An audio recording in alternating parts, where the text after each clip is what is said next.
L'extrait, page 37. C'est une erreur de ne pas prendre le train en Inde. On peut y rencontrer l'Indien moyen qui demandera invariablement si on est marié et traverser la moitié du pays pour le prix d'un croque-monsieur à Paris. À Pushkar, il est interdit de consommer de l'alcool, de la viande et même des œufs. Ville sacrée. Plastiquement, ça ressemble à l'idée qu'on peut se faire de la perfection.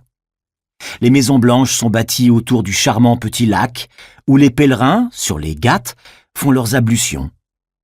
Un calme mystique, à peine atténué par les meutes de touristes et les rabatteurs dont on ne peut se débarrasser qu'en s'immolant par le feu.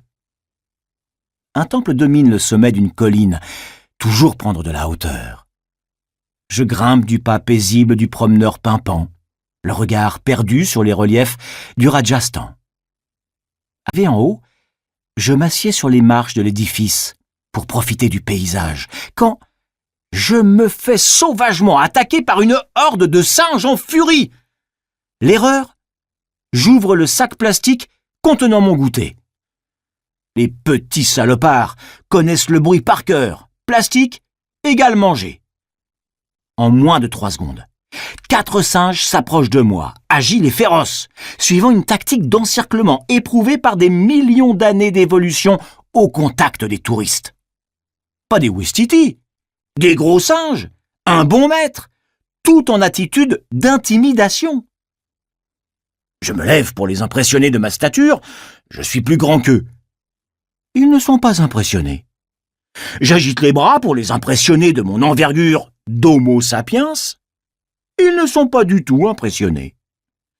En outre, je n'ai pas eu la présence d'esprit de me souvenir que je tiens au bout d'un de ces bras l'objet de leur convoitise.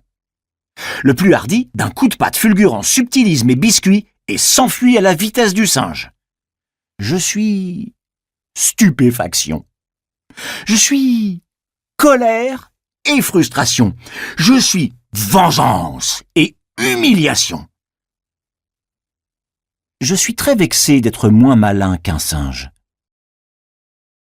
Julien Blanc-Gras, écrivain français, touriste, édition au Diable Vauvert, 2011.